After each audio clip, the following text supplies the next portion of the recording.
This film, nor any memories of the turning back, seemed to be primarily made from found footage, and I loved the way it was all put together and the way they clustered the videos. It was very purposeful, both in the way they showed the words or the videos, like flashing moments, or when they played with color and lighting and positioning when they were organized versus when they were like overlapping with each other.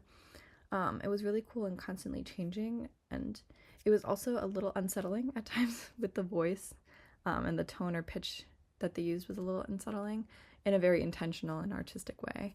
Um, and I think they definitely achieved the audience reaction that they wanted. And I thought the poetry behind it about love and loss was beautiful, especially in the beginning and the very end. It was very poetic. And the voices they chose were either a little scary or very, very soothing and calming to listen to. Yeah. This film had a very interesting choice. I loved how it had frame and frame, and it at times would split into multiple frames.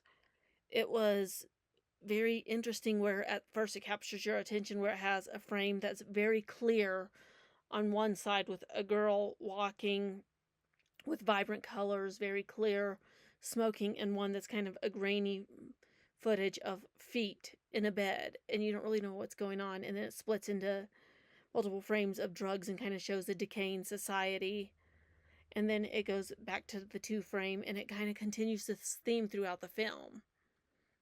There weren't any subtitles, so I don't really understand what they were saying or the context.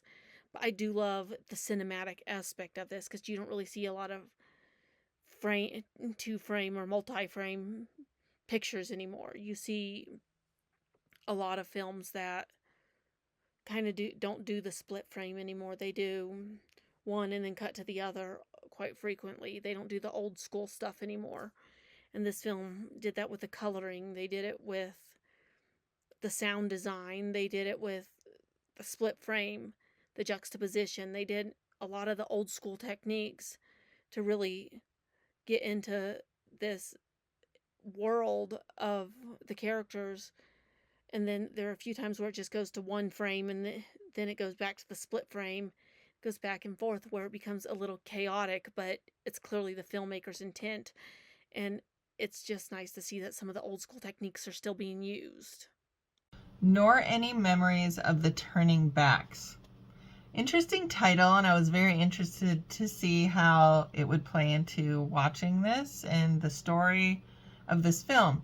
It felt kind of dreamlike, or almost like I was watching security cameras at first, or snippets from this person's life or people's lives. As it progressed, it felt very, the sound and the visuals together kind of felt all over the place. And like these were, I don't know if they were memories because of the title, or maybe somebody watching their life pass before their eyes, but some of the memories didn't seem like they belonged to the same person or the videos.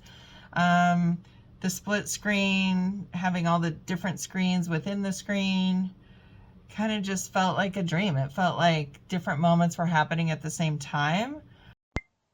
This was a really interesting piece. It felt sort of creepy and dark at times, and kind of eerie, and just it was a great use of picture and audio to sort of evoke those feelings. The use of multiple pictures and pictures, I think, was a strong choice. It kind of kept things visually compelling. You kind of, you have your eye wandering all over, trying to piece all this together. It just felt very intentional, explorative, and very artsy.